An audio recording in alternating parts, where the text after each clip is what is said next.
जय जय श्री हरि भक्तों, लक्ष्मी नारायण भगवान की जय हो। अक्षय तृतीया की तिथि का सनातन परंपरा में खास महत्व है। इस तिथि को कभी नष्ट न होने वाली तिथि के रूप में जाना जाता है। इस दिन का विशेष महत्व यह है कि यह तिथि जो कभी नष्ट न होने वाले भंडार का आशीर्वाद देती है।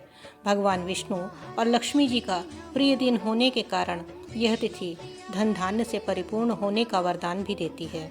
अक्षय तृतीया केवल भौतिक वस्तुओं के अक्षय वरदान का दिन नहीं है, बल्कि ज्ञान सिद्धि के भी अक्षय और अक्षुण्ण होने का भी दिन है। अक्षय तृतीया की कथा सुनना और पढ़ना दोनों ही बहुत लाभकारी है। एक समय की बात है, धर्मदास नाम का व्यक्ति अपने परिवार के साथ एक गांव में रहता था। वह बहुत ही निर्धन था। वह हमेशा अपने परिवार के पालन पोषण के लिए चिंतित रहता था। उसके परिवार में सदस्यों की संख्या भी बहुत अधिक थी। धर्मदास भगवान में बहुत आस्था रखता था। एक बार उसे किसी ने अक्षय तृतीया का व्रत रखने की सलाह दी, जिसके बाद उसने अक्षय तृतीया का व्रत करने के लिए सोचा। वह अक्षय तृतीया के दिन ब्रह्म मुहूर्त में उठा और गंगा नदी में स्नान करने गया। उसके बाद उसने विधि विधान से भगवान विष्णु की आराधना की। उस दिन अपनी सामर्थ्य के अनुसार पंखा, जौ, सत्तू, चावल, नमक, गेहूँ, गुड़, घी आदि वस्तुएं भगवान के चरणों में रखकर ब्राह्मण को अर्पित कर दी।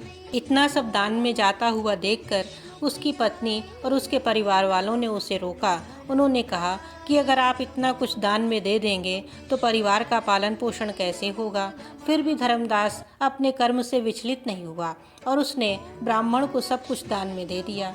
जब भी अक्षय तृतीया आती वह इसी प्रकार दान पुण्य करता था। उसके जीवन में अनेक विपरीत परिस्थिति आई और वह अपने कर्म को करने से पीछे नहीं हटा। इस जन्म के पुण्य फलों की प्राप्ति के रूप में अगले जन्म में वह राजा कुशावती के रूप में पैदा हुआ, जो बहुत ही प्रतापी राजा थे।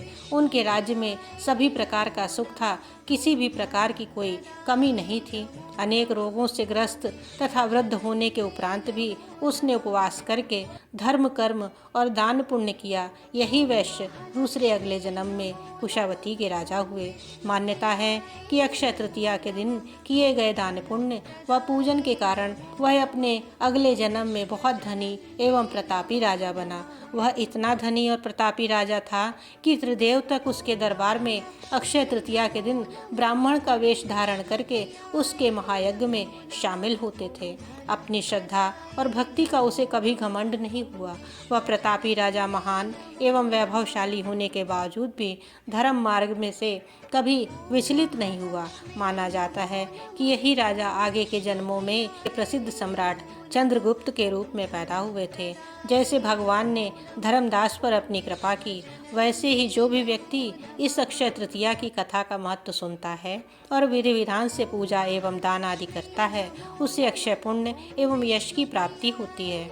उन्होंने अपने जीवन में किसी भी तरह का अन्याय नहीं किया। उनके इस कर्म के रूप में अक्षय तृतीया का फल हमेशा मिलता रहा है। जिस प्रकार भगवान ने धर्मदास के ऊपर अपनी कृपा बरसाई, उसी प्रकार जो भी इस कथा को सुनता है, भगवान की विधि विधान से पूजा करता है, दान पुण्य करता है, उसे इस व्रत के शुभ फल अवश्य प्राप्त होते हैं। महालक्ष्मी नमो नमः। ओम विष्णु प्रियाय नमो नमः। ओम धन प्रदाय नमो नमः। ओम विश्वजनन्याय नमो नमः। ओम महालक्ष्मी नमः।